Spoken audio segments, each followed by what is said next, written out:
Əziz və hörmətli yeni çağırışlar. Heydər Əliyev ilində Ulu Öndərin təhsillə bağlı çağırışını vurğulamaq yerinə düşər. Ulu Öndər deyirdi ki, bizim təhsilimizin məqsədi gənc nəslə, uşaqlara təhsil verib onları gələcəyə hazırlamaqdır. Amma bununla yanaşı ən böyük məqsəd Azərbaycan vətəndaşını hazırlamaqdır. Müstəqil Azərbaycanın cəmiyyətinin ləyaqətli üzvünü hazırlamaqdır. Gələcəyə ləyaqətli vətəndaş hazırlayan hər kəsə salam olsun. Yeni çağırışların növbəti qonağı Beynəlxalq Bakalavriat Təşkilatının baş direktoru Olli Pekka Heinonendir. Cənab Heinonen Finlandiyanın elm və təhsil naziri, Finlandiya Milli Təhsil Agentliyinin baş direktoru vəzifələrində çalışıb. Cənab Heinonen ilə təhsildə liderlik barəsində danışacağıq. Cənab Heinonen, dəvətimizi qəbul etdiyiniz üçün sizə dərin təşəkkürümüzü bildiririk. Bu bizim üçün böyük şərəfdir. Mr. Heinonen, thank you so much for accepting our invitation. It's a great honor for us to host you. Thank you. Cənab Heinonen, araşdırdığıma görə sizin atanız müəllim olub və siz bir müddət ibtidai məktəbə aid binada yaşamısınız. Atanızın müəllimlik fəaliyyəti və bir məktəb binasında yaşamağınız təhsillə bağlı düşüncələrinizə necə təsir edib? Professor Heinonen, according to my information, according to my research, your dad, your father, was a teacher, and you lived for a while in a building that belonged to an elementary school. So how did your father's teaching activities, teaching practices, and living in a school building affect your thoughts about education? Thank you for doing the research and asking that question, because they have had a strong impact on my thinking and my career. I think maybe the biggest impact that they have had, that I have always had that curiosity that my father had. So he was always kind of looking at new knowledge, trying to understand how the world works and what is important for us as humans to kind of develop. Cəfər bəy, apardığınız araşdırmaya görə və bu məlumatı səsləndirdiyinizə görə, bu suala görə təşəkkür edirəm. Əslində, həqiqətən də sizin qeyd etdiyiniz kimi, bunların mənim karyerama, mənim işimə çox güclü təsiri olmuşdur. Və ən böyük təsirlər arasında mənim məlumat canlı olmağım idi. Mənim həmin bu məlumat iştahımın olmasıydı atam kimi. O da dünyanı kəşf etməyi xoşlayırdı, araşdırmağı xoşlayırdı, yeni biliyə çox iştahlıydı. İnsanla bağlı, bəşəriyyətin inkişafı ilə bağlı müxtəlif sualları araşdırmağa çox həvəsli idi. We lived for my 6 first years in a building was a school, but because I didn't go to school at that time yet, I was not allowed to enter the classroom side of the building. So that kind of left for me a kind of a mystery of and a curiosity that what that school is all about, where the bigger children were. And I guess that's a thing that I have followed throughout my whole life.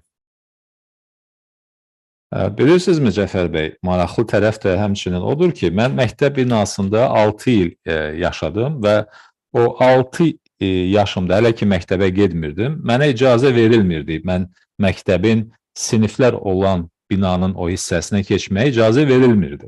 Təbii ki, icazə olmadığına görə, qadağa olduğuna görə mənim üçün sinif otaqları və binanın o məktəb hissəsi bir ecaz idi, bir sehir idi. Mənim üçün bir möcüzə aləmi idi, sir aləmi idi. Və o da istər-istəməz öz təsirini buraxdı.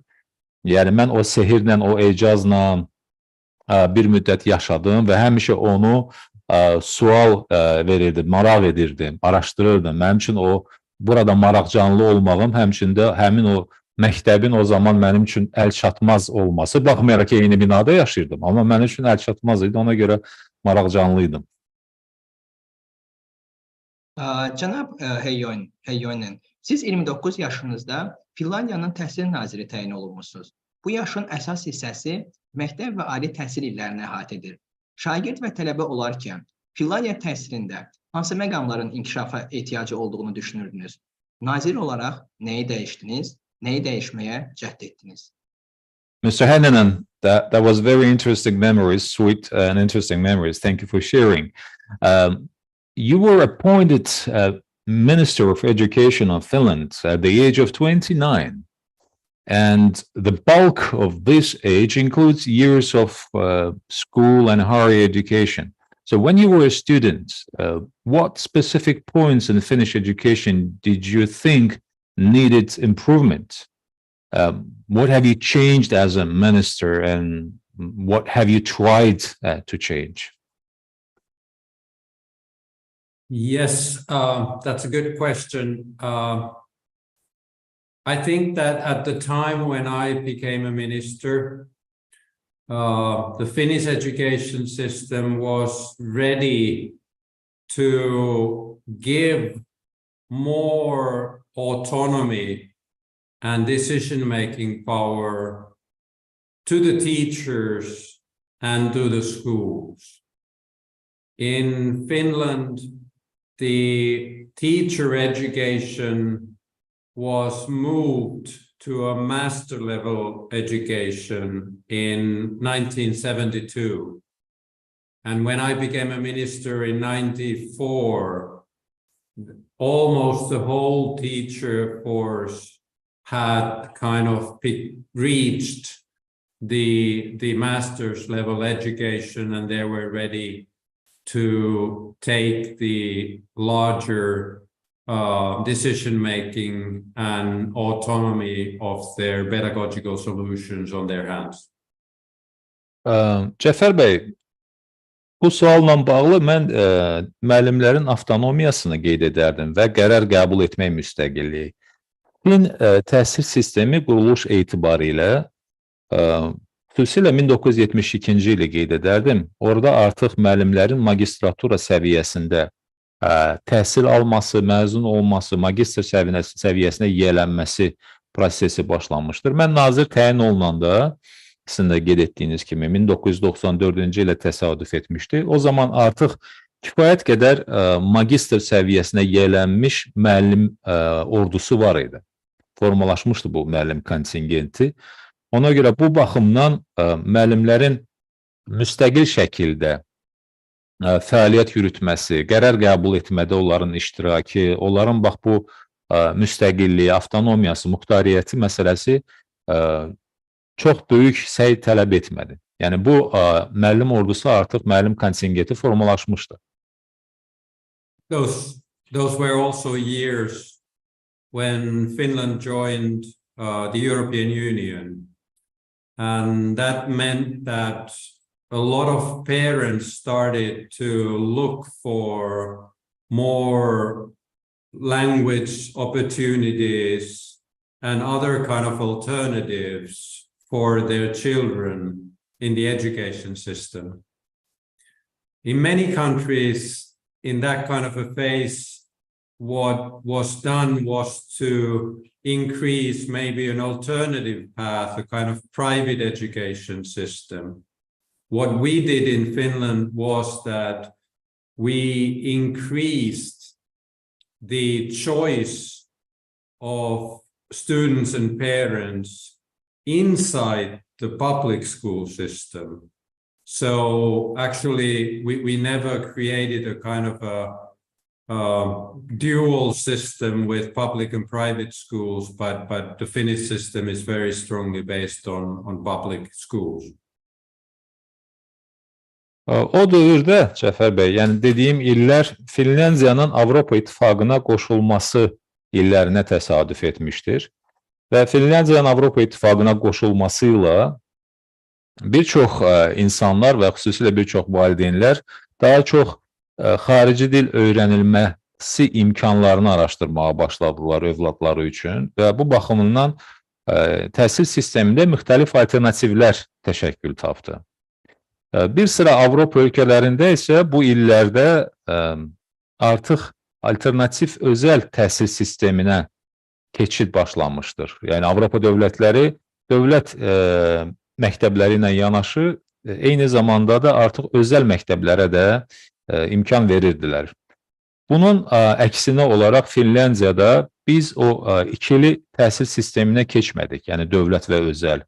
Biz dövlət məktəbləri, dövlət təhsil sistemi daxilində imkan və seçimlər yaratdıq ki, valideynlər məhz dövlət məktəbləri daxilində müxtəlif alternativlərdən istifadə etsin ki, əslində Fin sistemi bu mənada biraz mühafizəkardır və digərlərindən fərqlənir. Yəni bizdə daha çox dövlət təhsili, dövlət məktəbləri təşəkkül tapıbdır. Çox sağ olun cənab Heinonen. Belə bir fikir var ki, Finlandiyada deyəsən özəl məktəb yoxdur. Bu doğru informasiyadır, yoxsa necə? Thank you, Professor Heinonen. Just to make sure that we have the right understanding, they say that there are no private schools in Finland. Is it the right statement? Is it true or wrong? We do have a limited number of private schools in Finland, but actually the private schools, the students there are finalized in the same way or financed in the same way as the students in the public schools. So we don't have private schools in a way that the parents would be paying for the education, but in different schools, they are all publicly financed. Zəfər bəy, burada maliyyə məsələsi var. Yəni, bəzi az sayda özəl məktəblər var. Lakin bu özəl məktəblərdə təhsil alan tələbələrin təhsil xərclərini də valideynləri deyil, bunları dövlət qarşılayır. Yəni, istər dövlət məktəbləri olsun, istər özəl məktəbləri olsun, tələbələrin təhsil xərcləri özəl mənbədən deyil, dövlət mənbəyindən qarşılanır. Yəni, bu baxımdan sizə deyə bilərəm ki, az sayda var, amma fərq maliyyələşdirilməklə bağlıdır. Çox sağ olun cənab Heinonen bu məsələyə aydınlıq gətirdiyiniz üçün. Cənab Heinonen, təhsildə təbliğ etdiyiniz əsas ideya nədir? Thank you, Professor Heinonen, bringing clarity over this issue. Now, the second question is, next question is, what is the main idea? What is that headliner, if you like, that you promote in education yourself? That's a difficult question, but I think it is actually very clear to me that it is the final aim of education and schooling, and that is to support each child to grow into humanity. So kind of the human development is the thing that I'm trying to keep as the main aim of education. Skills like thinking about literacy or math, they are important, but they are also actually tools to grow into humanity, to be a human, a member of a society, and being able to also succeed in the life of work. Zəfər bəy, əslində çətin sual olsa da, amma onun cavabı mənə kifayət qədər aydındır. Çünki mən onu özüm üçün bəlli etmişəm ki, təhsildə nəticə etibarilə başlıca təməl məqsəd məhz hər bir uşağa ona bəşəriyyətin bir üzvü olmaqda kömək etməkdir. Ki, o da bu bəşəriyyətin, insanlığın tam hüquqlu bir üzvü olsun. İnsanların inkişafı, yəni bəşər inkişaf mənim təhsildə gördüyüm başlıca və təməl məqsəd və nəticədir. Yəni təhsil təbii ki, indi fənlər, istər ədəbiyyat olsun, istər riyaziyyat olsun, onların əhəmiyyətini və zəruriliyini heç kim danmır. Amma bununla yanaşı həm ədəbiyyat, həm riyaziyyat da bəşəriyyətin inkişafı və ümumiyyətlə hər bir şəxsin tam mənada formalaşması üçün, bir bəşər övladı kimi formalaşması üçün, bir insan olması üçün alətlərdir. Cəmiyyətin ixtiyarında olan alətlərdir. Yəni o müxtəlif fənlər. Çox sağ olun cənab Heinonen. Vaxta qənaət etmək üçün bu informasiyanın tərcüməyə ehtiyacı yoxdur. Əziz izləyicilərimiz, əgər bu verilişi dəstəkləyirsə, yeni çağırışları dəstəkləyirsə, öz həmkarlarınızla paylaşmanızı xahiş edirik. Cənab Heinonen, ödənişsiz təhsil verən və muxtariyyəti olmayan dövlət məktəbləri IB fəlsəfəsini necə tətbiq edə bilərlər? Onlar haradan başlamalıdırlar? Professor Heinonen, what do you think? How can public schools that provide free education, free of charge education, and do not have autonomy, how should they apply the IB philosophy? Where should they start? What should be the starting point of these schools? The way that IB is functioning is that we want to start that developmental journey together with the schools. And as part of that journey is, of course, making sure that, for example, the teachers would have the capabilities to teach the IB programs. So I think kind of growing into having autonomy is also, it's a process. And it is also the question how the whole school community is functioning, that there is kind of divided leadership in the school community for each one to bring the added value for the learning and teaching of the students. Cəfər bəy, ümumiyyətlə Beynəlxalq Bakalavriat Təşkilatının fəlsəfəsi, qısa olaraq bizim IB deyirik ona və söhbətimiz əsnasında da mən də tərcümədə IB deyəcəm, açılışını dedim, Beynəlxalq Bakalavriat Təşkilatı. IB ümumiyyətlə öz inkişaf proqramlarını məhz məktəblərlə birlikdə həyata keçirməyi düşünür və buna əməl edir. Təbii ki, bunu etmək üçün texniki imkanlar olmalıdır. Məktəblər təbii ki, avtonomiya, onların o muxtarlığı, müstəqilliyi, sərbəstliyi, azadlığı olmalıdır. Amma bu sərbəstlik vaxt və eyni zamanda da bacarıq tələb edən bir məfhumdur, bir bacarıqdır. Ona görə məktəblər burada və məktəb camiası, məktəb icması, o da funksional cəhətdən, yəni buna hazır olmalıdır. Bu müstəqillik, muxtariyyəti üzərinə götürüb IB ilə o proqramları həyata keçirmək üçün.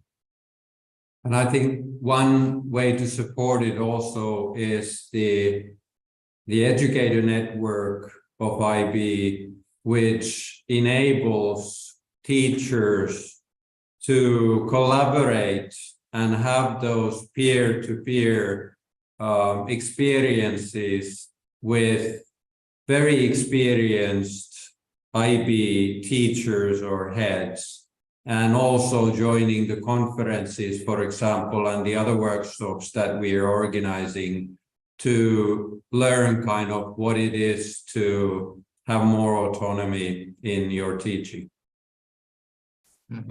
Bu məqsədlə biz Educator Network dediyimiz bir şəbəkə yaratmışıq. Bu şəbəkənin məqsədi məhz IB olaraq, Beynəlxalq Bakalavriat Təşkilatı olaraq müəllimlərə kömək etməkdir. Burada söhbət məktəbdə olan həmkarlar, məsləkdaşlar arasında mübadilə proqramlarıdır, təcrübə mübadiləsidir və biz müəllimlərə daha təcrübəli, daha biliyi zəngin olan müəllim həmkarlarına təhkim edirik ki, onlarla birlikdə bu məsələlərə yiyələnsinlər, bu bacarıqlara, yəni dediyimiz o müstəqil işləmə prinsiplərinə yiyələnsinlər. Müxtəlif webinarlar və seminarlar keçiririk, konferanslar təşkil edirik.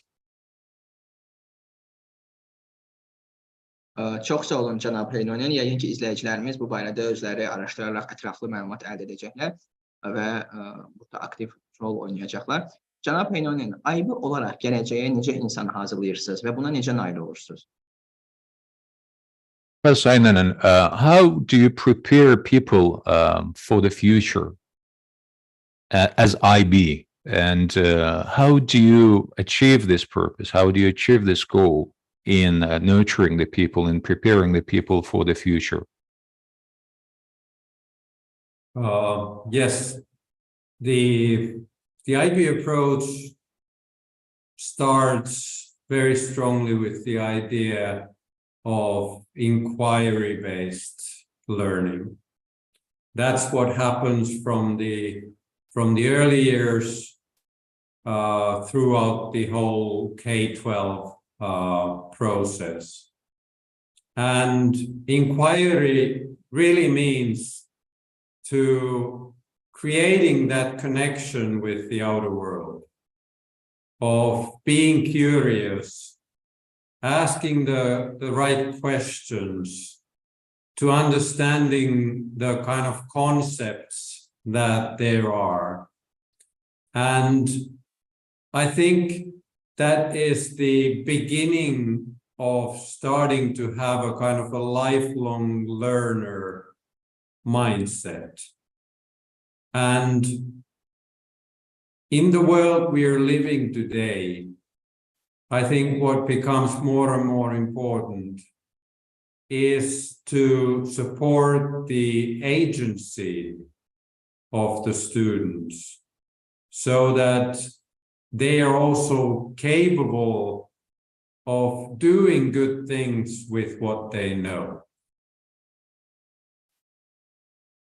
Cəfər bəy, bu sualla bağlı olaraq nəyə qeyd etmək istərdim?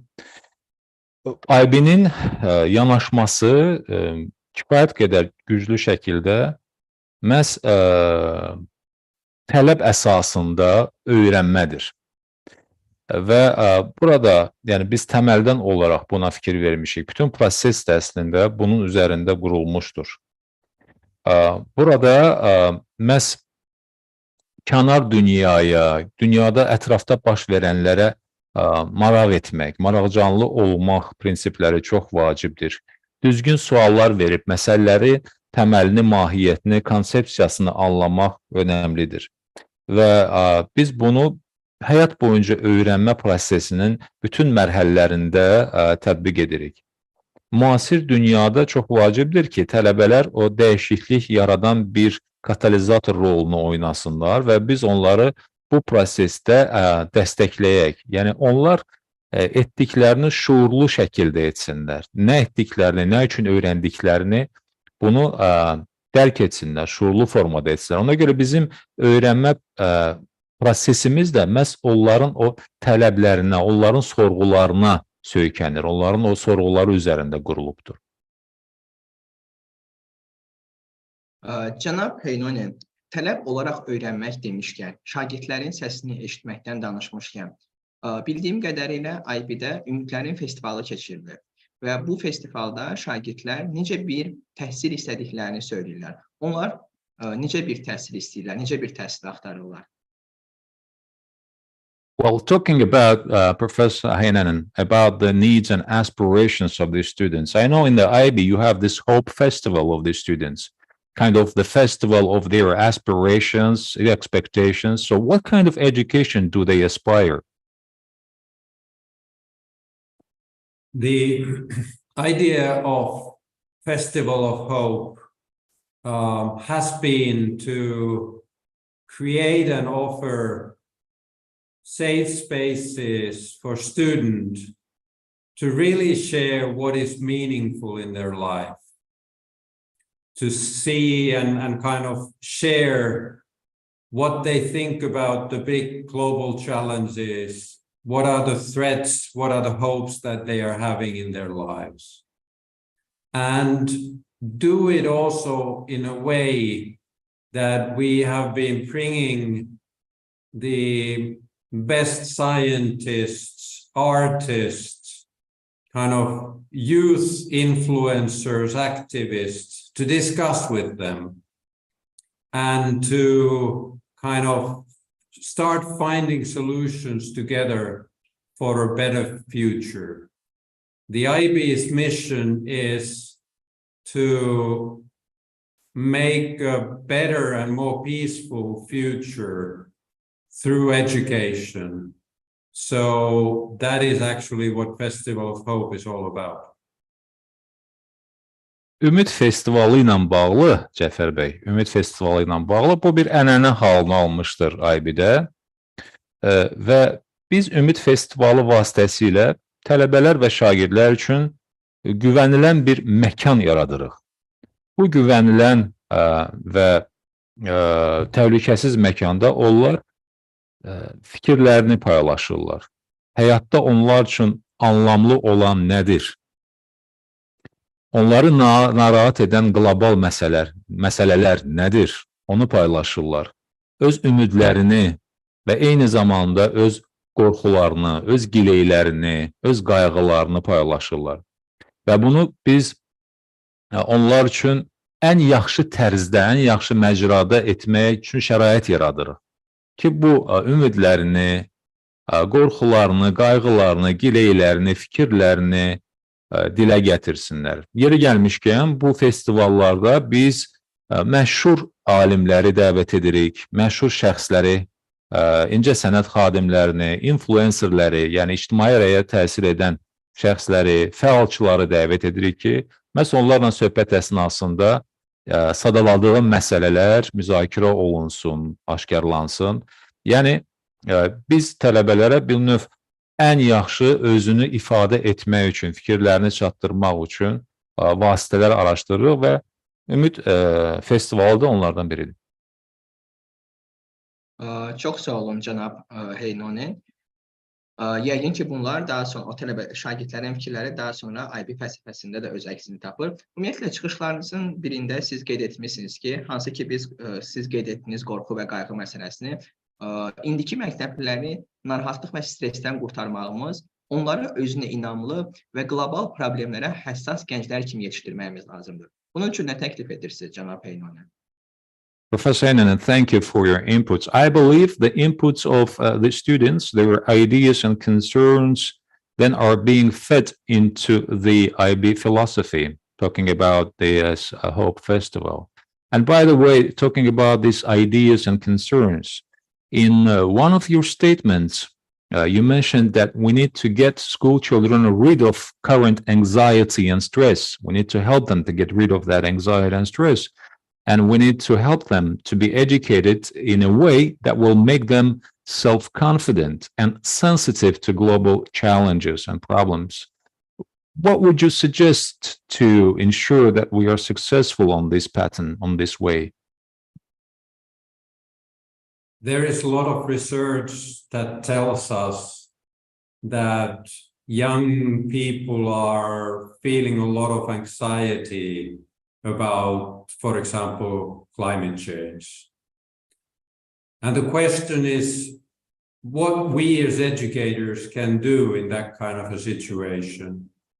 And I feel that young people today, they have kind of two alternatives. That we see that for some, that anxiety turns into kind of apathy and kind of melancholy and depression sometimes.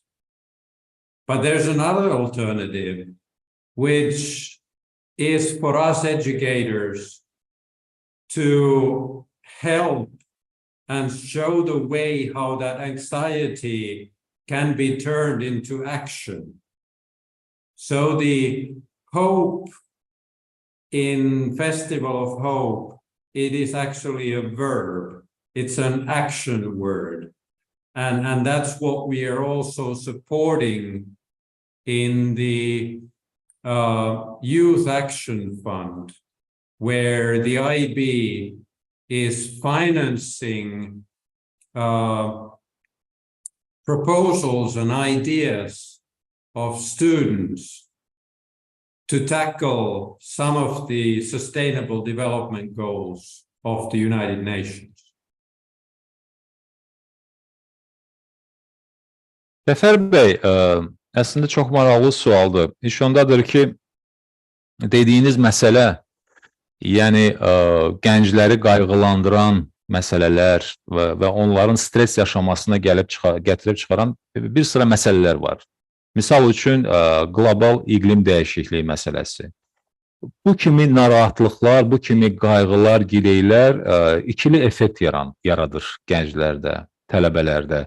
Birinci effekt təəssüf ki, depressiyadır, narahatlıqdır və bu baxımından emosional, belə deyək, təlaşdır. Və bu təlaşı, bu depressiyanı yaşayan tələbələr təbii ki, o təzyiq altında qalırlar.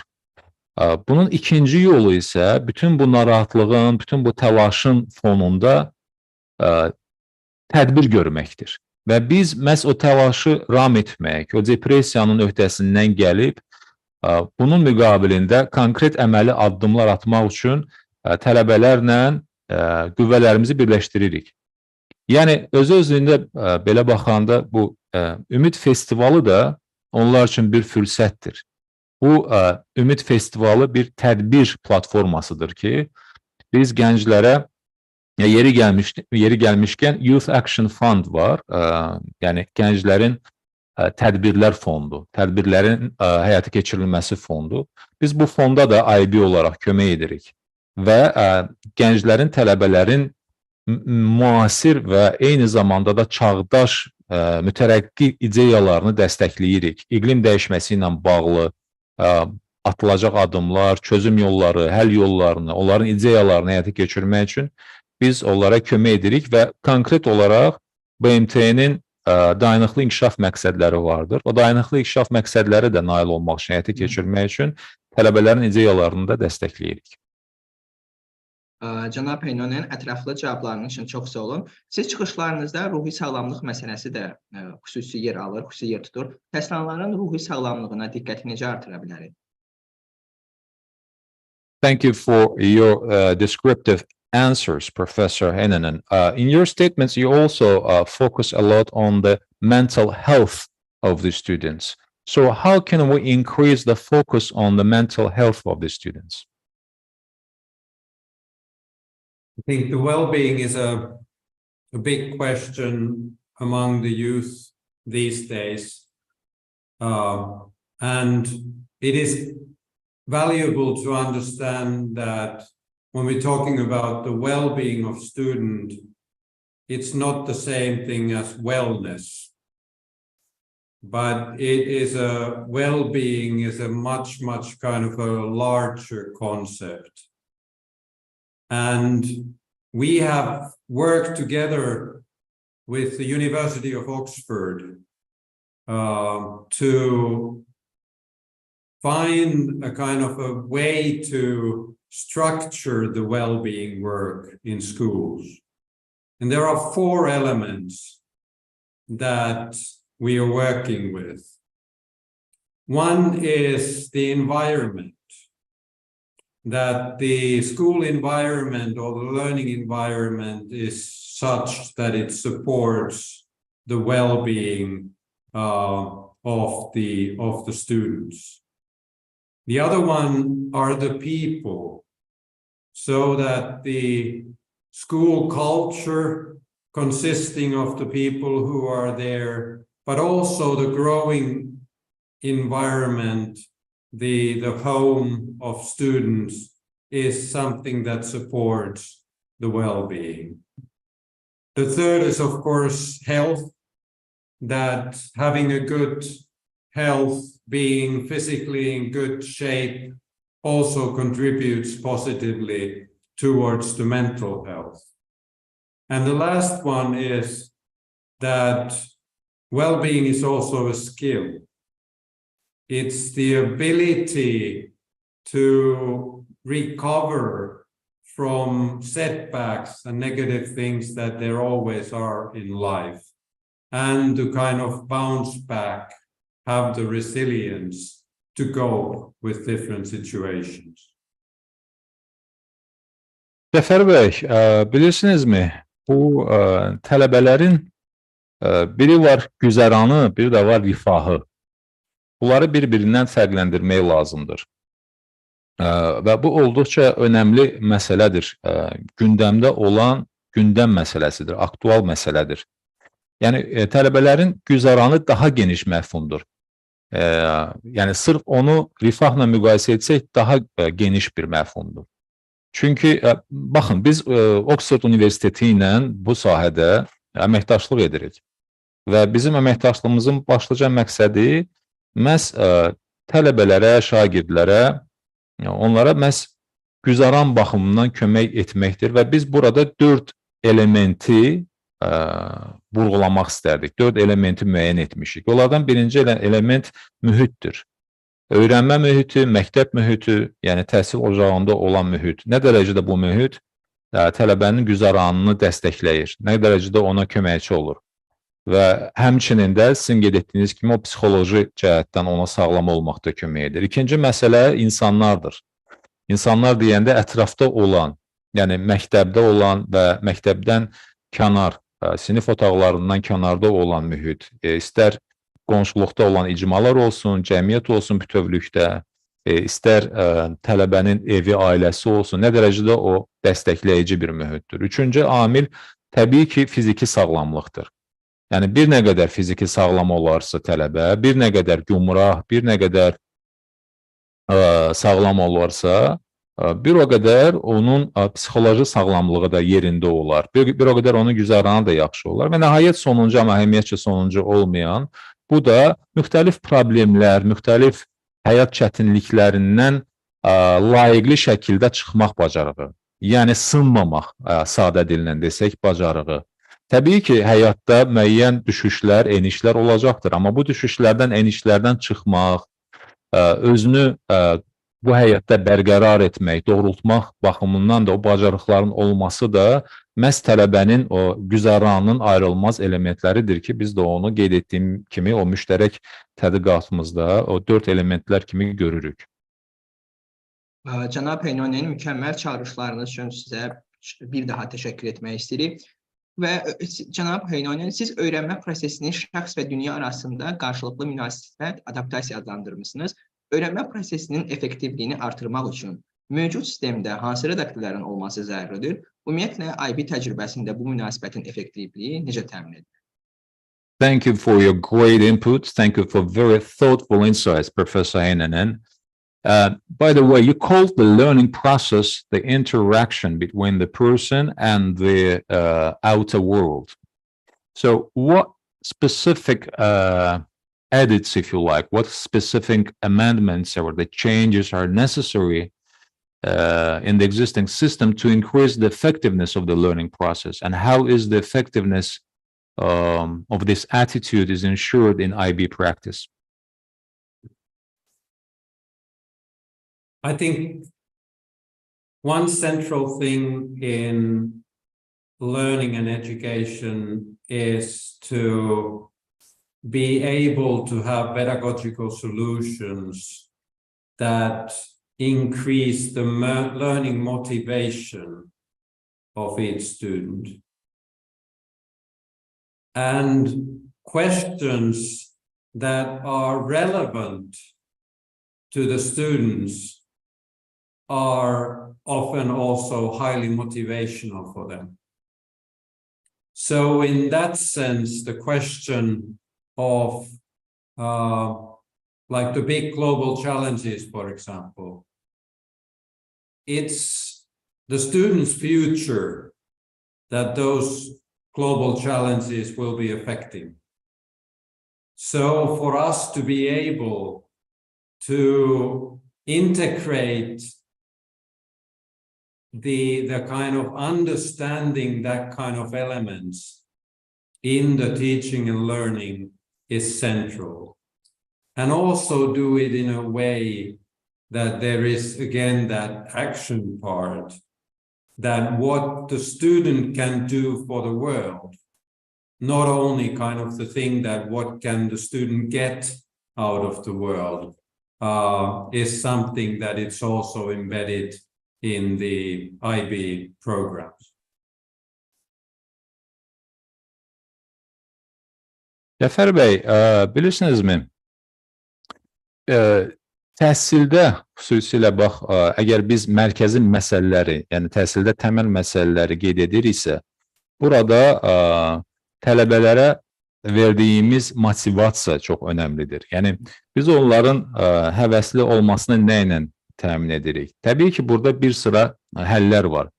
Tələbənin öyrənmə prosesində həvəsli olması üçün digər amillərlə yanaşı, həmçinin də doğru motivasiyanın suallarla da yaradılması vacibdir.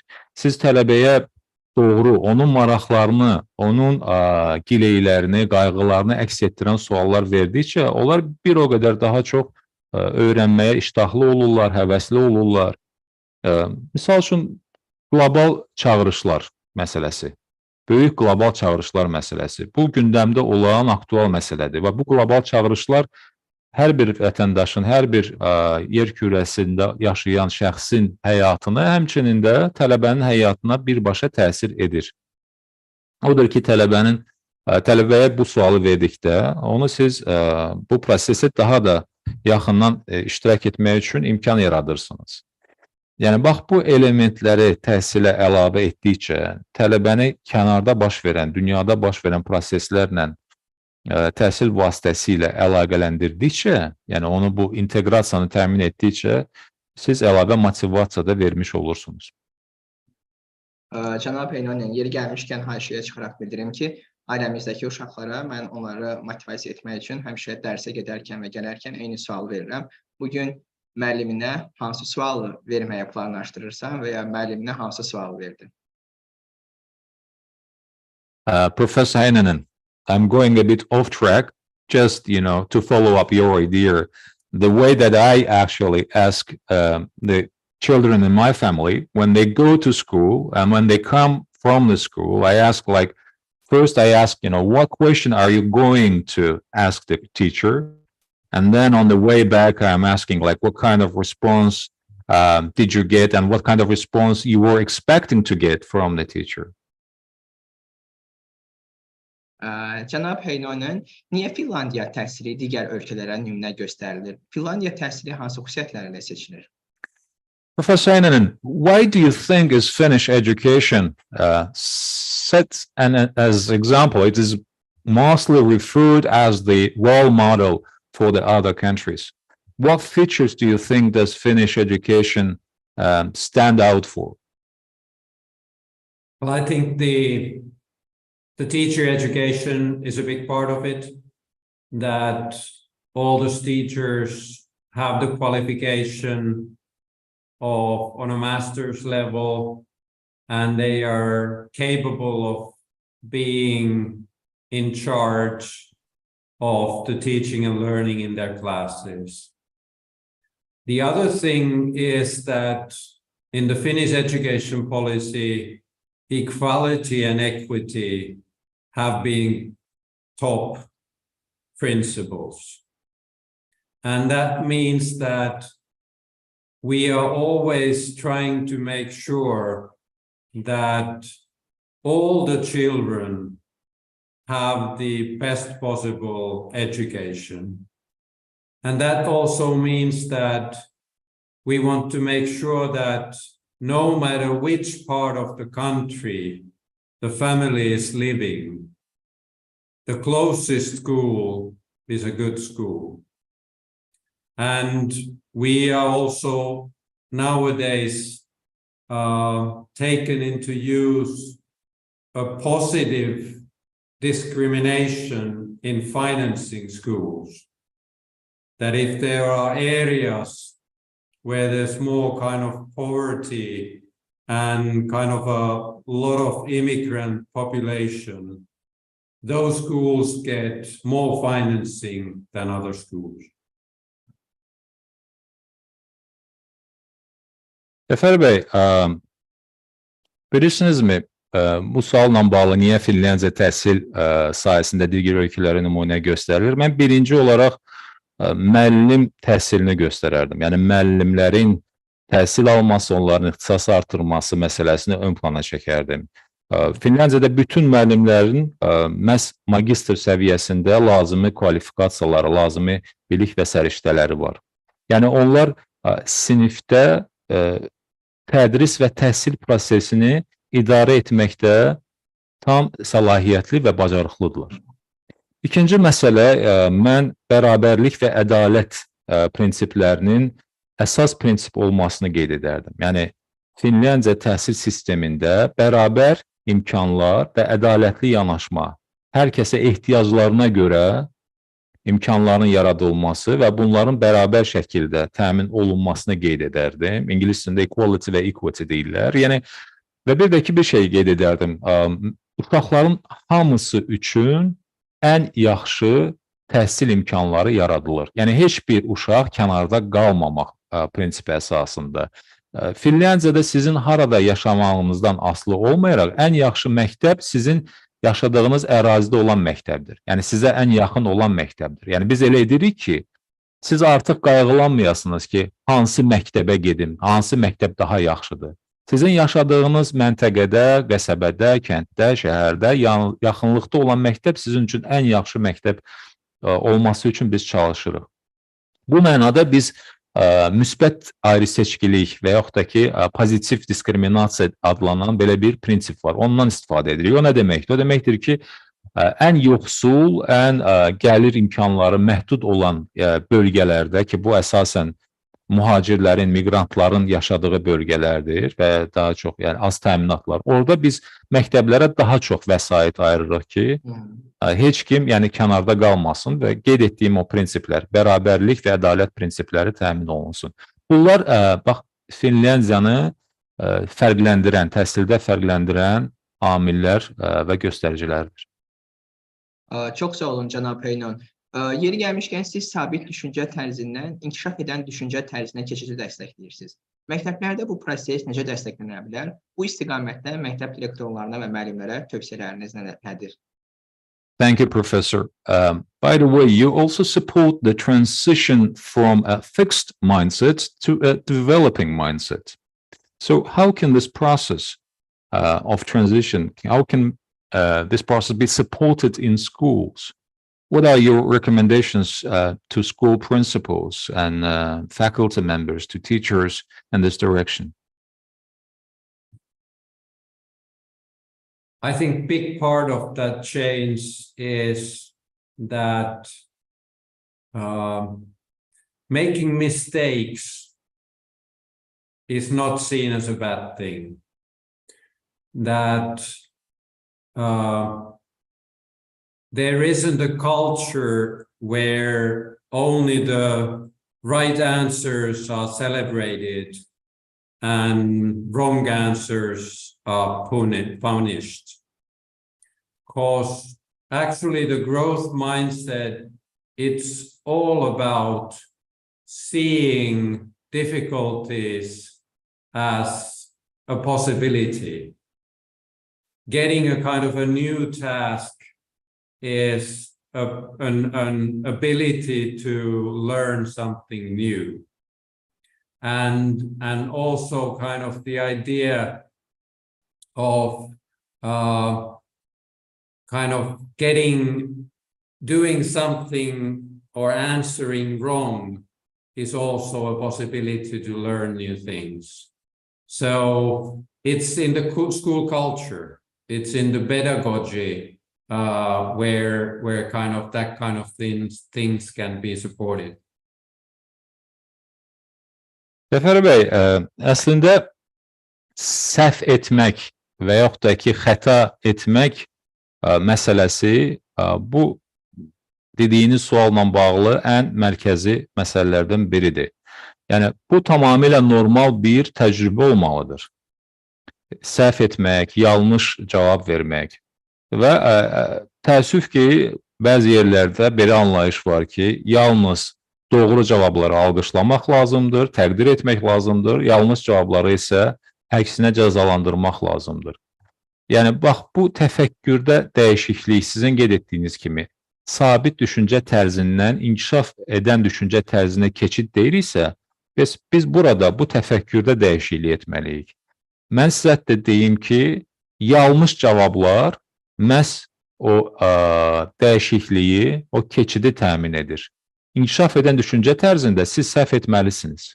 Yanlış cavablar verməlisiniz ki, inkişaf olsun. Çünki çətinliyi biz bir imkan kimi görürük. Hər bir çətinlik bir çağırışdır. Çağırış da inkişafdır. Yəni, məntiqi olaraq. Ona görə biz burada təhsildə, məktəbdə, məktəb fəlsəfəsində, təhsil fəlsəfəsində bu yanaşmanı, bu prinsipi inşa etməliyik. Çox təşəkkür edirik cənab Heinonen. Və siz yazılarınızın birində kurikulumun dekolonizasiyası məsələsinə toxunmusunuz. Kurikulumun dekolonizasiyası dedikdə nə nəzərdə tutulur cənab Heinonen? Thank you for your response. Curriculum decolonization is something that you also expressed in your statement. So what do you specifically imply, Professor, by curriculum decolonization?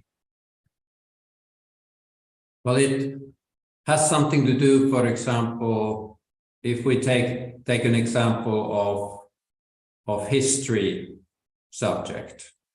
We know that history is often written by those who have won the wars.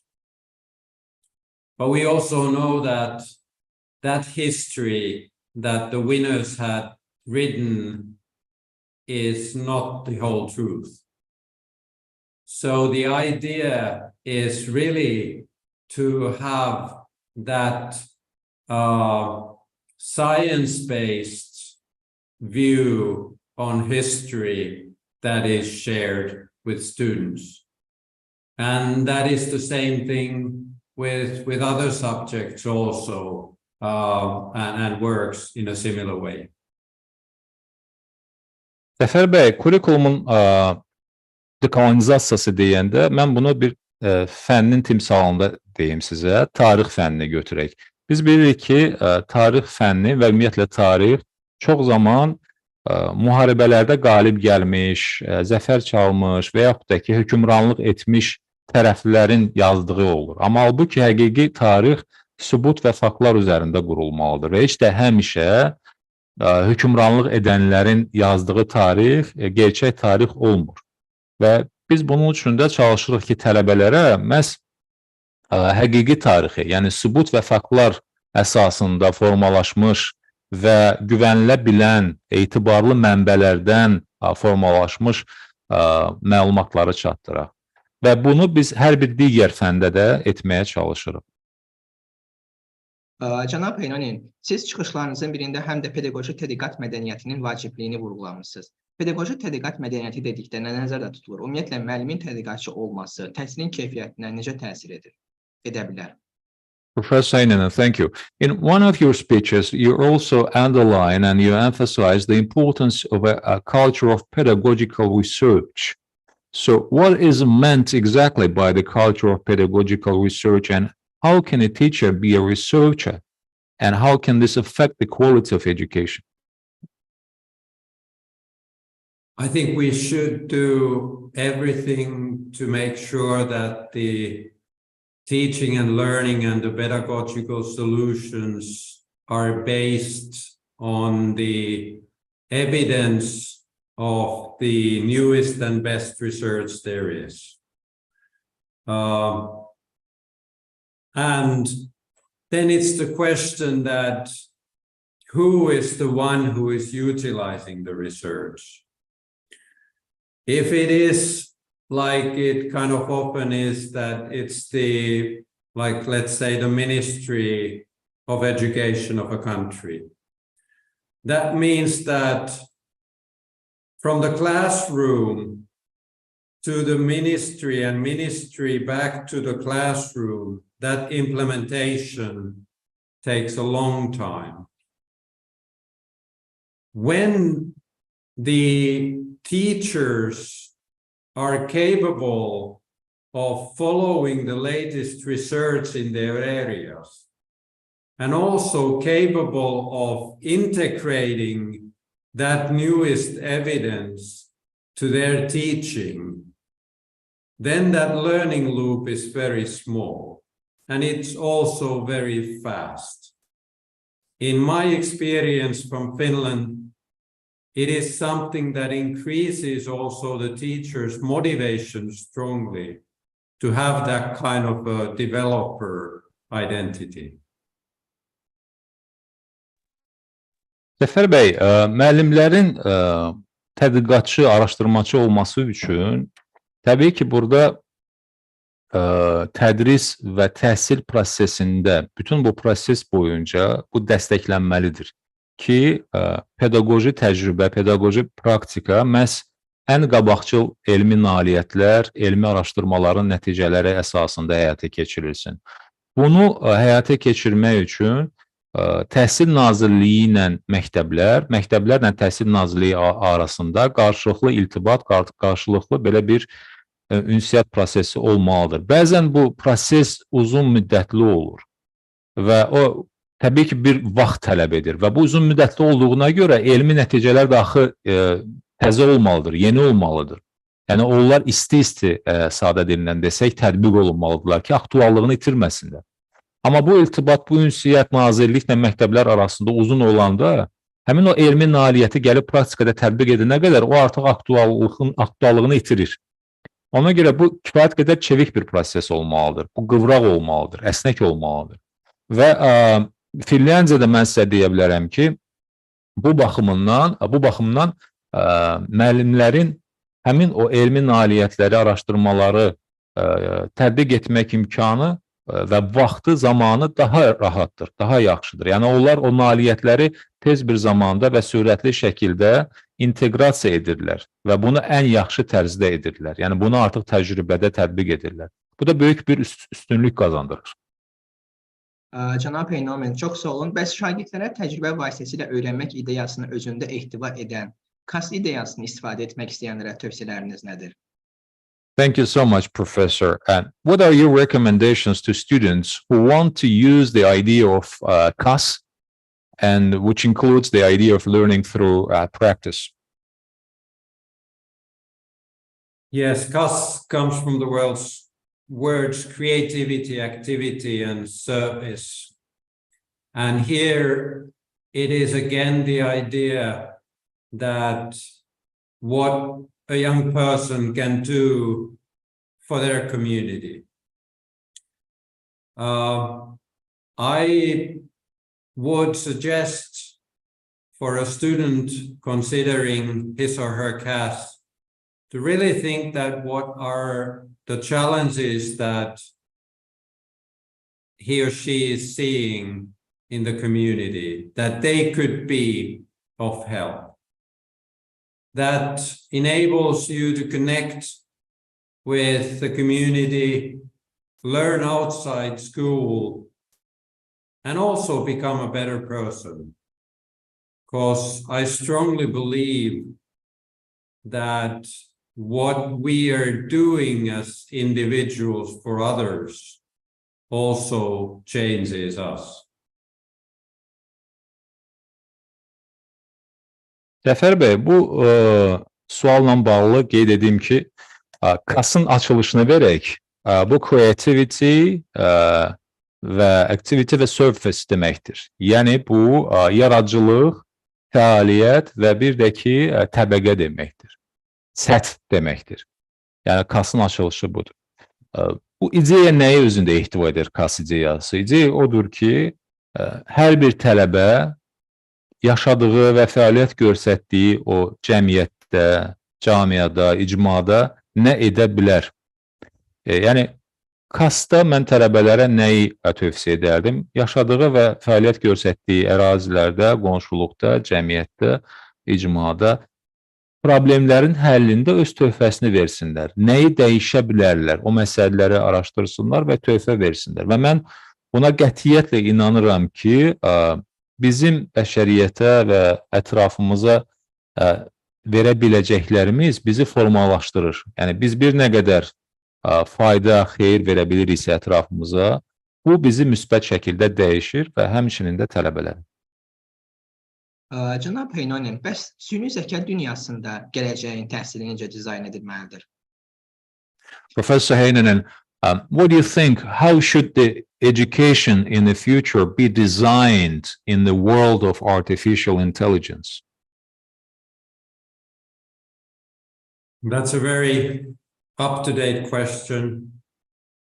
I do believe that we as humans, we have been able to create technology that means that technology can kind of take care of tasks of cognitive nature much faster and in the future more reliably than we as humans are. And that, of course, makes us ask that, what is it there for us as humans to do? I think what continues to be central is for us to see what's relevant in the world. What is meaningful for us as humans? That is something that the artificial intelligence is not capable of. Somebody also must make the prompts and ask the questions from the artificial intelligence. And that's our task. And also the task of deciding what is ethically sustainable remains our task. I think what becomes more and more important is our ability to interact and together with other people to reach a better and more peaceful world.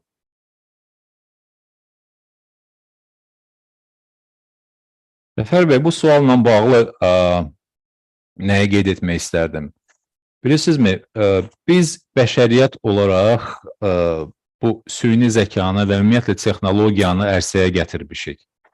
Bu texnologiyanı ərsəyə ona görə gətirmişik ki, biz insanlar düşünürük ki, kognitiv, yəni şuurla bağlı olan vəzifələri, məsələləri texnologiya bizdən daha sürətli edə bilər və gələcəkdə daha da etibarlı edəcəkdir. Yəni biz buna inanaraq bu texnoloji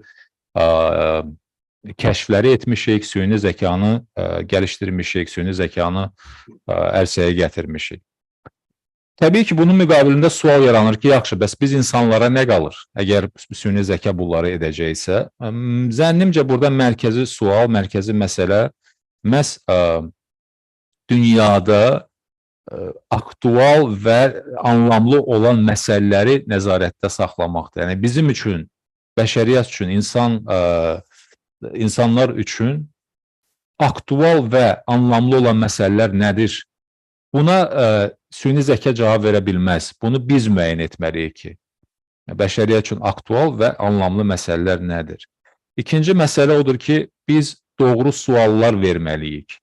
Bunu da süni zəka denməz. Biz süni zəkadan da istifadə edərək doğru suallar verməliyik.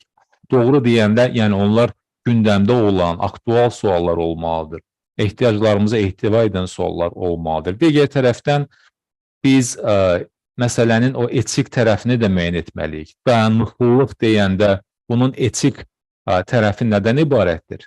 Etik dayanıqlılıq nədir? Bu kimi məsələləri və yalnız bəşəriyyət özü, insanlar özü araşdırıb cavablarını tapmalıdır. Odur ki, biz yenə də texnologiyalardan istifadə etməliyik, amma aparıcı qüvvə olaraq insan və bəşəriyyət qalmalıdır.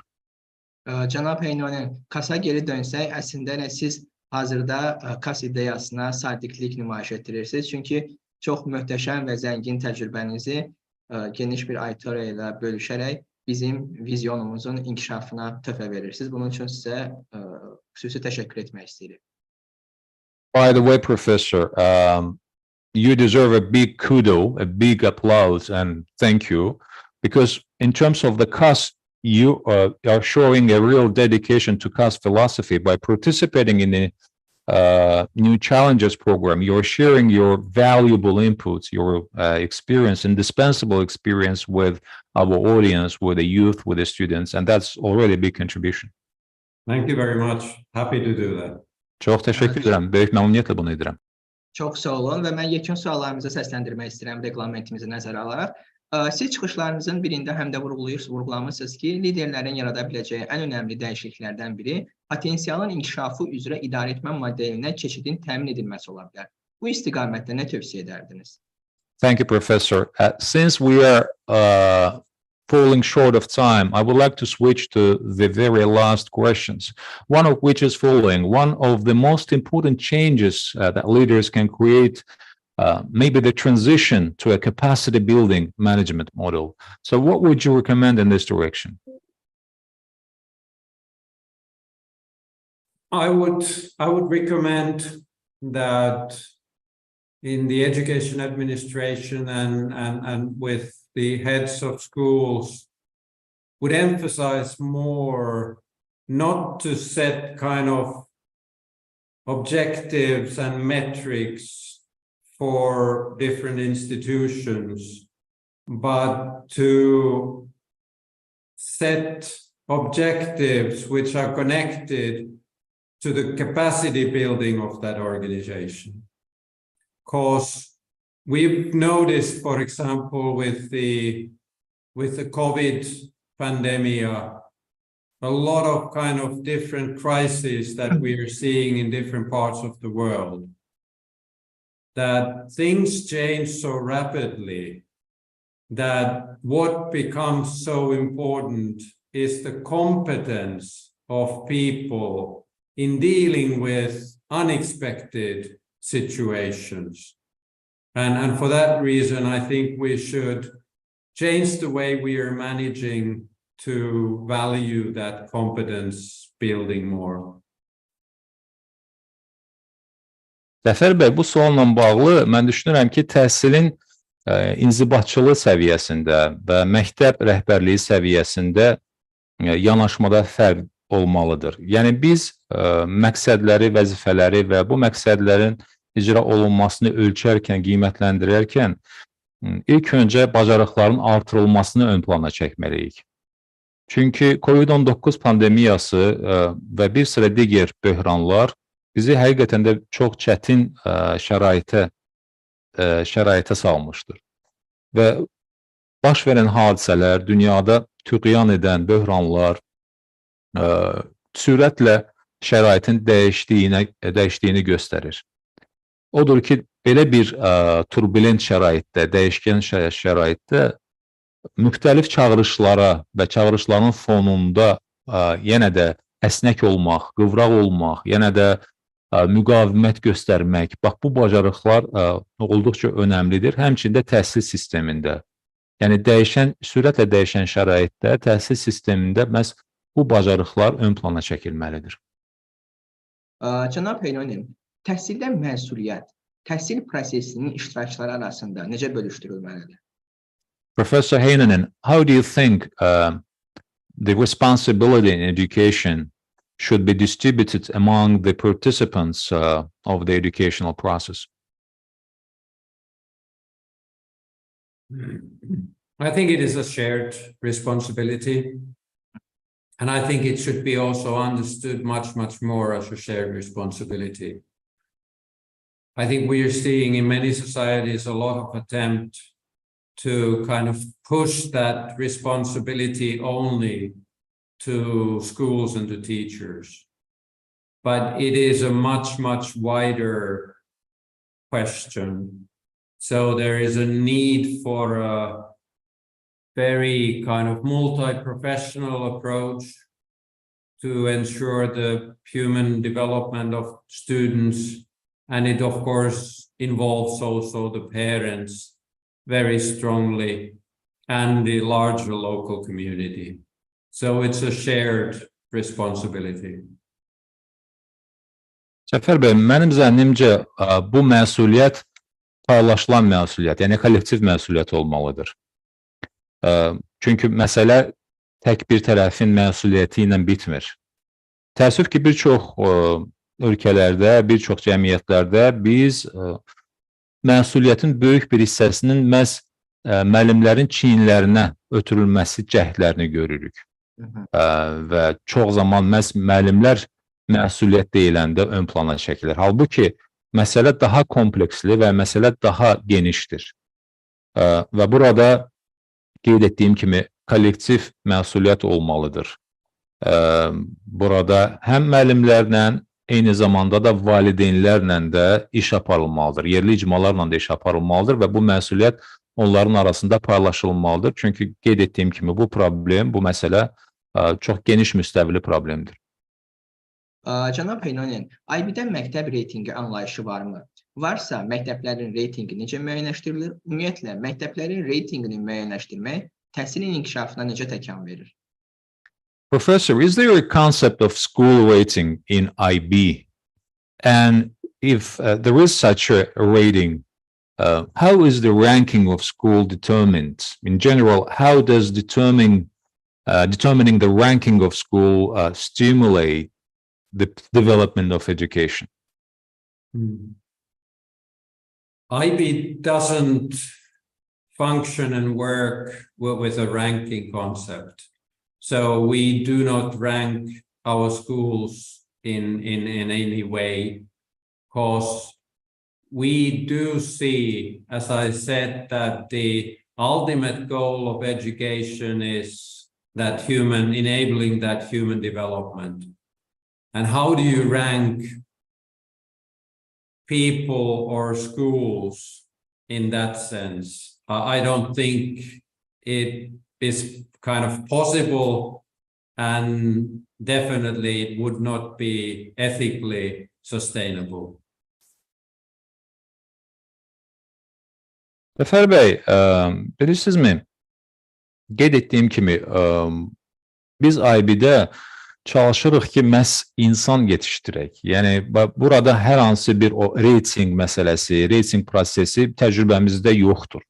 Biz məktəbləri də dərəcələrə və yaxud da ki, hansısa ranglara, reytingə bölmürük. Qeyd etdiyim kimi, biz çalışırıq ki, məhz tam hüquqlu, bilikli, savadlı, səriştəri insanları yetişdirək. Ona görə mən düşünmürəm ki, belə bir reyting ümumiyyətlə bizim sistemdə mümkündür və hətta mümkün olsaydı belə, mən düşünmürəm ki, dayanıqlı inkişaf baxımından da o etik olardı. Cənab Heinonen, Tural Abbasov adlı təhsil mütəxəssisi belə bir sual verir ki, IB təhsili ilə bağlı. IB-də milli kimlik məsələsi necə yanaşılır? Professor Heinonen, one of our followers from the audience, Tural Abbasov, he's an expert in education. He's wondering about the national identity. Do you have such thing in IB as a national identity? How do you address it? That's an excellent question. IB programs are not typical curriculums, but they are more kind of frameworks for teaching and learning.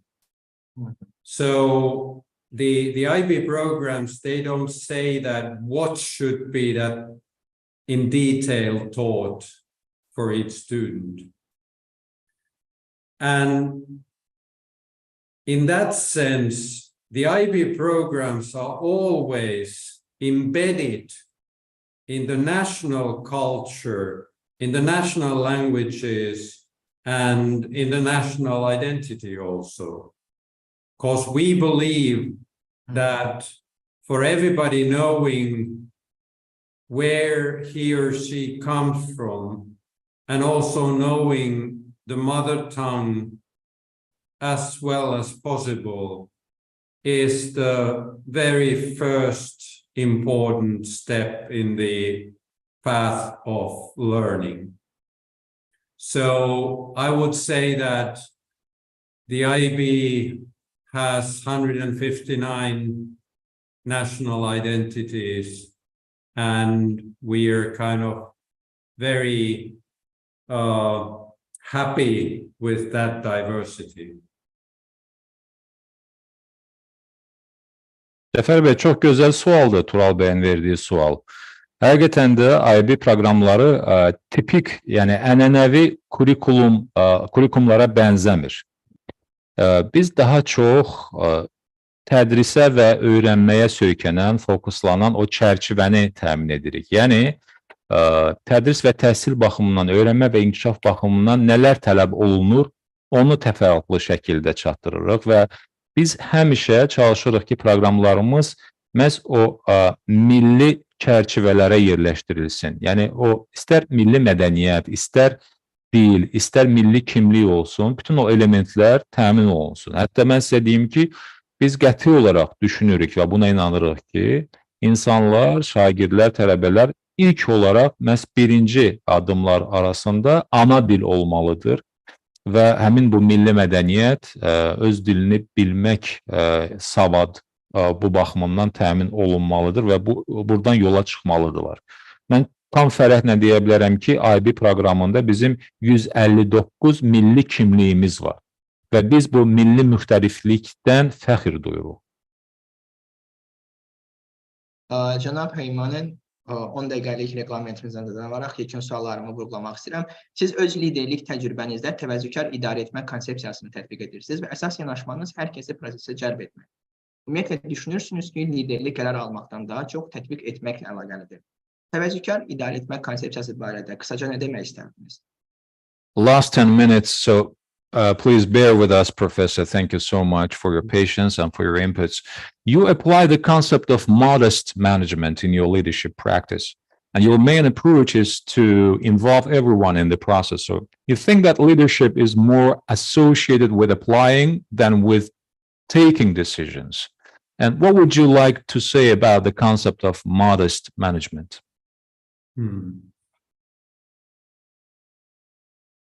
I do believe that when making decisions, you get better decisions when you are involving in the process all the people who have a stake in that decision making. There are kind of different situations. There are situations where a leader must take a position, take a decision on an emergency situation, for example. But in the normal situation, I believe that giving also and delegating the decision power to the best experts is the best way to utilize their expertise. And in that sense, the humble decision-making and governance is all about not thinking that the leader always has the right answers, because that's not the case, but to involve with the others and maybe kind of noticing when the decisions are kind of half cooked and then they are ready to be kind of put into a formal decision. Cəfər bəy, bilirsinizmi, mən buna qəti inanıram ki, bir çox hallarda qərarların qəbul edilməsi üçün məhz iştirakçılıq prosesi təmin edilməlidir. Və qərarların qəbul edilməsi prosesində müxtəlif tərəflərin fikirləri nəzərə alınmalıdır. Təbii ki, fövqəladə hallarda, qəza hallarında və digər sıradan kənar olan hallarda lider bu öhdəliyi üzərinə götürüb qərar verə bilər. Amma normal hallarda, adi şəraitdə səlahiyyətlərin ötürülməsi və digər şəxslərin də qərarların qəbul edilməsində iştiraki təmin olunmalıdır. Yəni, bunu ehtiva edirik biz deyəndə ki, bu təvəzzəkar idarə etmə konsepsiyası. Onun təməl prinsipi məhz iştirakçılıq prinsipidir. Yəni, adiyyəti tərəflərin, maraqlı tərəflərin qərarların qəbul edilməsi prosesində iştiraki və sonradan təbii ki, bütün bu fikirlər, bütün bu ingrediyentlər, yəni belə desəm, mətbəx dili ilə desəm, onlar təmin olunandan sonra artıq pişmiş qərarı biz rəsmi bir formaya salırıq və onu təsdiq edirik. Cənab Heinonen, həyatdan öyrəndiyiniz əsas dərs nədir? Professor Heinonen, what is the most basic, most central lesson that you learn from your life?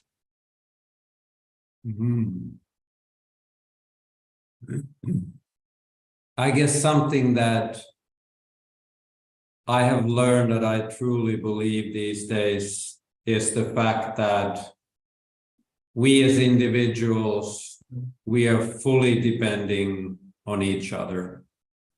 That no man can survive alone, but we need each other, and that's the way we should also act, that we support others if we have capacity for that, and that's what I try to execute in my life these days.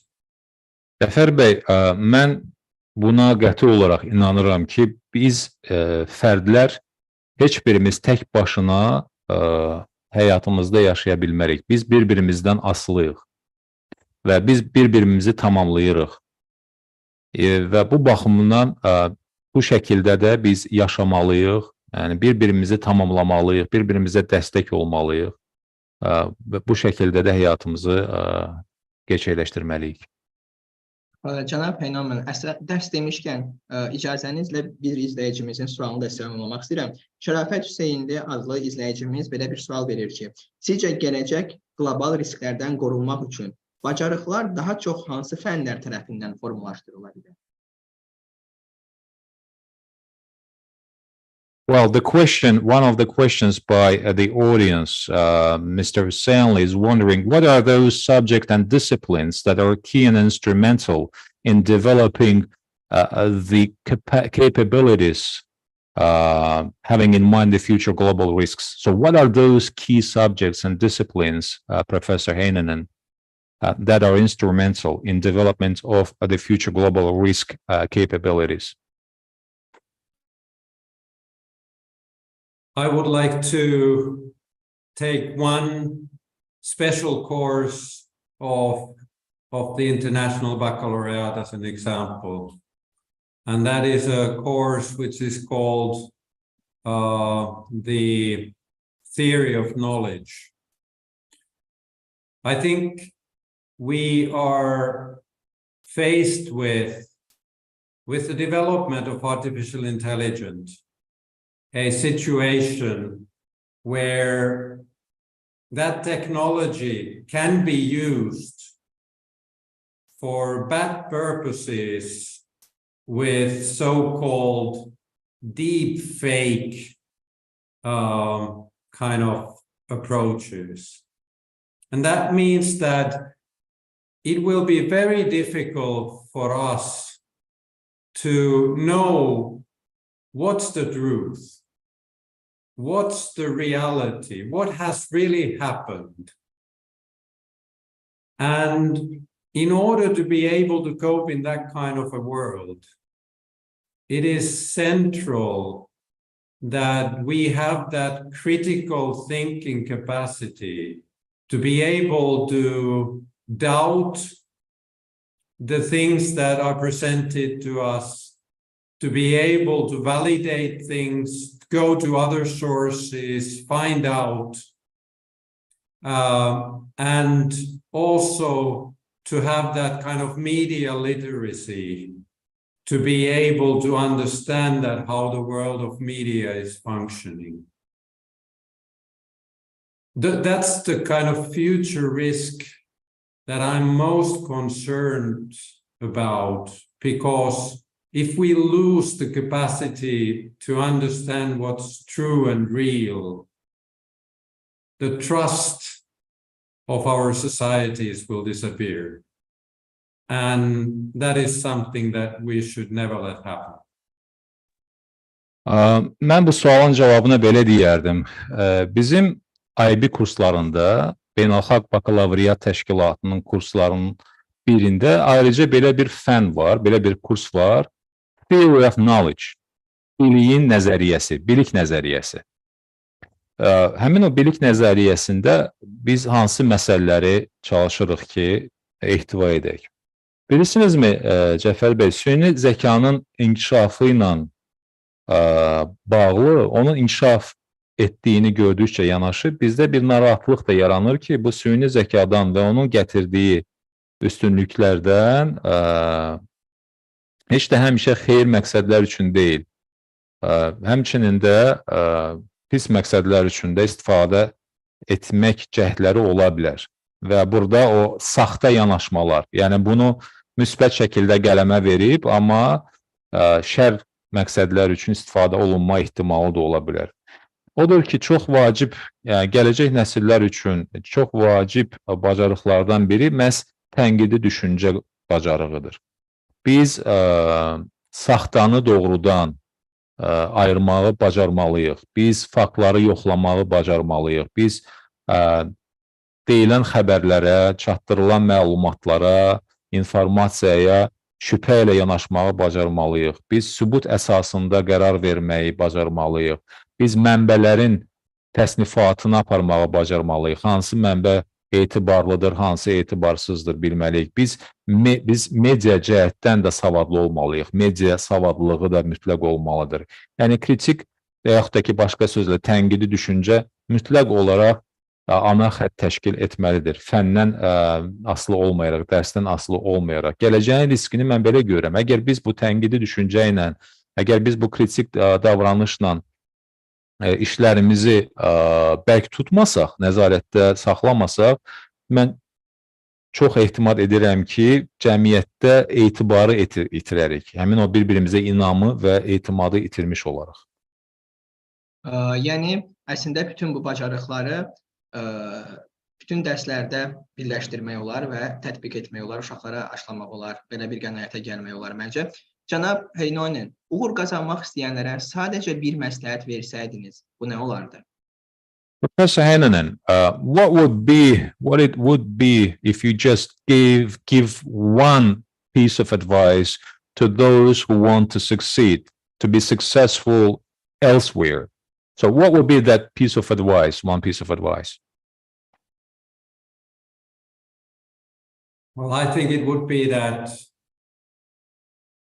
try to know and trust yourself enough to admit that you are every now and then wrong, and also doubt your own thinking.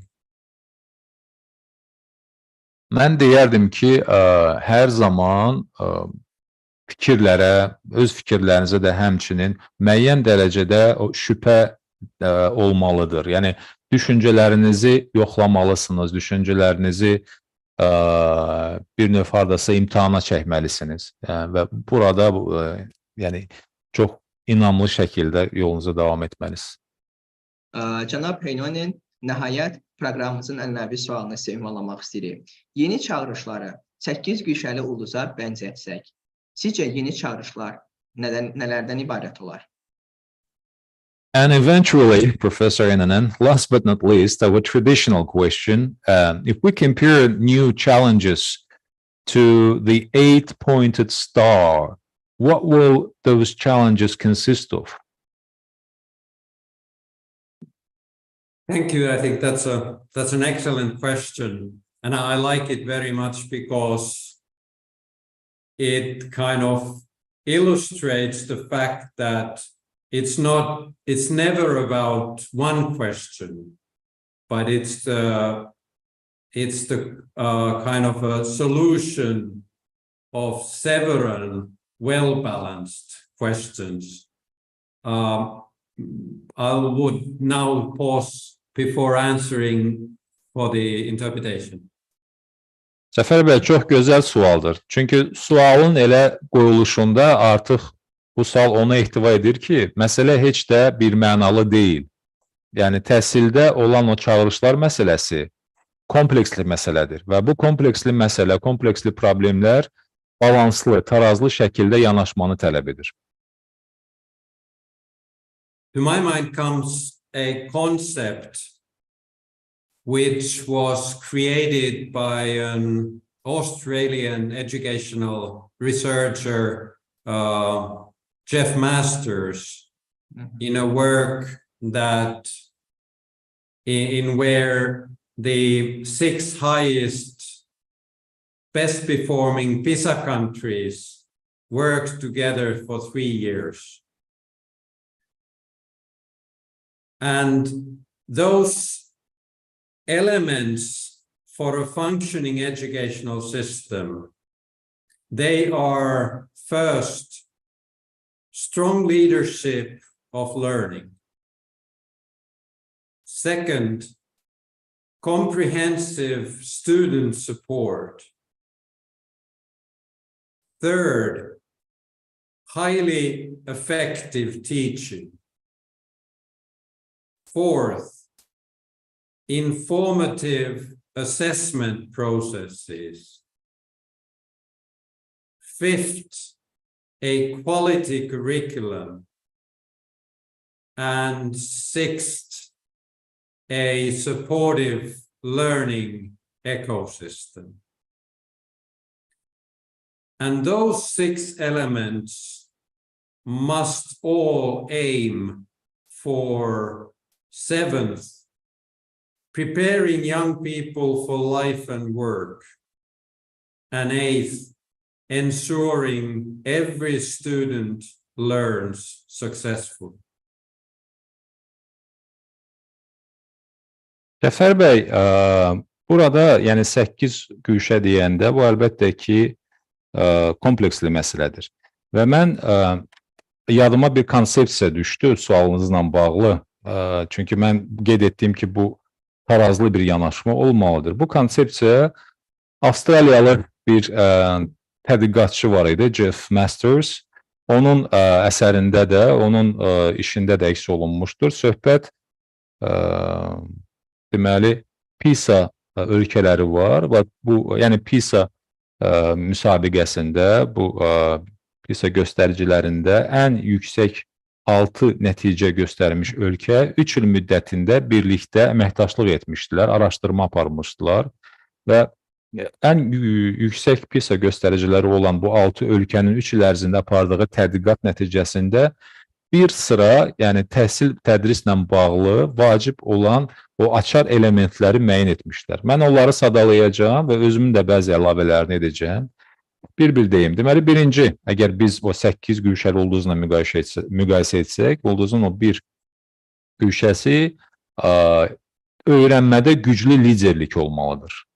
İkinci məsələ, tələbələrə həmin dəstəyin təmin olunmasıdır. Hər tərəfli dəstəyin təmin olunmasıdır və eyni zamanda bu rəqabət əsaslı bir dəstək olmalıdır. Üçüncü məsələ, burada yüksək səviyyəli tədris prosesinin olması. Dördüncü məsələ, burada informasiya əsaslı qiymətləndirmə prosesi olmalıdır. Beşinci, keyfiyyətli kurikulum. Altıncı, burada stimullaşdırıcı və dəstəkləyici ekosistemin formalaşması. Bu da labüddür. Və bütün bu 6 sadaladığım 7 və 8-ə xidmət etməlidir. 7 və 8 sanki bir növ bu kürsünün üzərində olan, o taxtacın üzərində olan elementlərdir. 7-ci, tələbələri həyata və iş fəaliyyətinə hazırlamaq. 8-ci isə hər bir tələbənin inkişafı üçün lazımi şəraitin yaradılması. Please.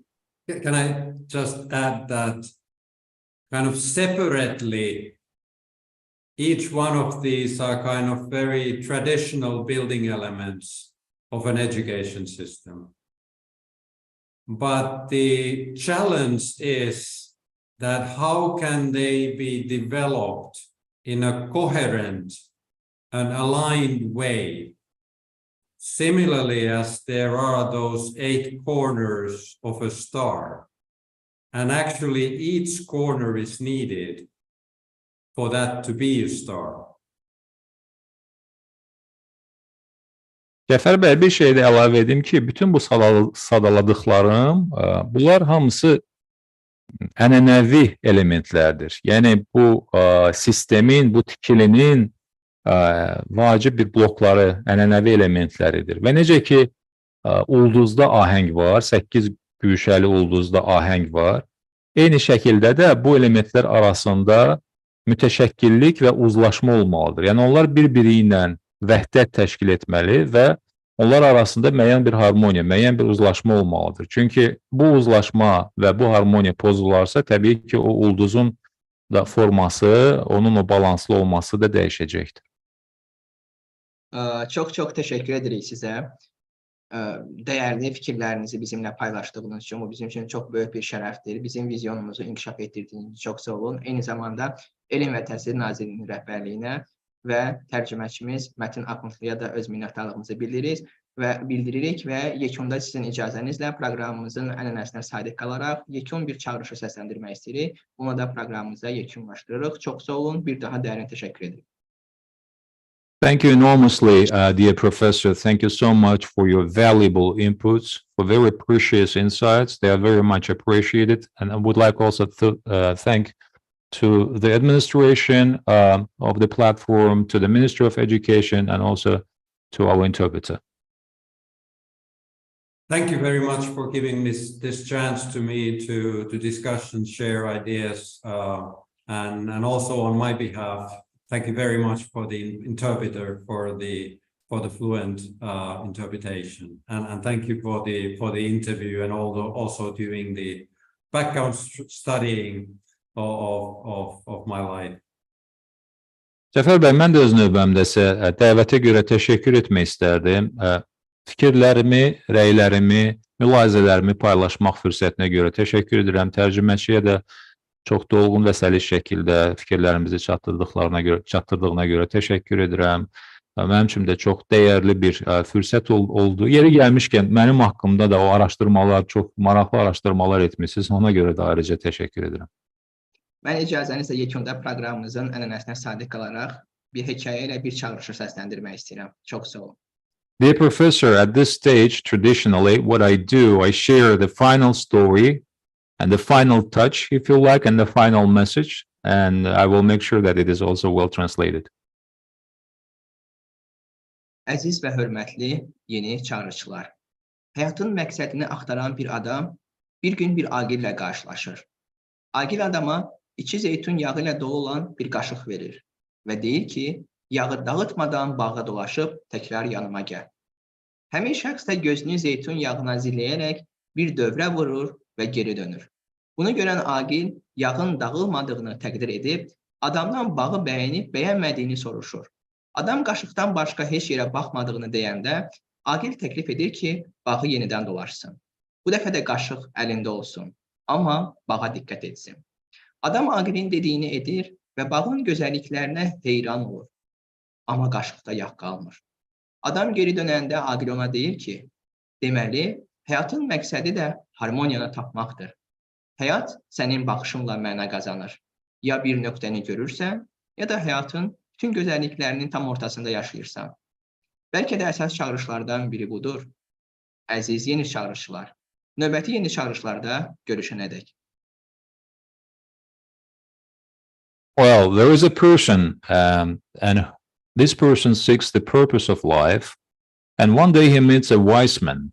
The wise man gives a person a spoon, which was filled with olive oil, and he says that without dispersing the oil, without dropping the oil, you should go around the garden, the orchard, and then you should come to me again. The person walks around the garden and keeping his eye on the spoon, making sure that he is not dropping the oil. And seeing this, wise man appreciates that the oil has not been dispersed and asks the person whether he enjoyed the garden. And the man says that he was looking nowhere but the spoon. And the wise man then suggests that you should go around and enjoy the garden again. But this time, make sure that you pay attention to the garden, not to the spoon. Well, the man does what the wise man says, and he admires and enjoys the beauties of a marvelous garden. But there is not the olive oil left in the spoon. When a person returns, wise man tells him, well, since you have discovered that, you have discovered the goal of life, which is to find the harmony. Life is full of beauties, and it requires, you to pay attention, but you have to make it in a well-balanced way. Either you see the point or you live your life right in the middle of the beauties, and you may not be discovering those beauties. So you have to find the balance between the beauty and also between your views and your considerations. So perhaps that is the main focus of the main challenges, isn't it? See you in next new challenges. Thank you so much. See you. Have a Thank nice you very day. much.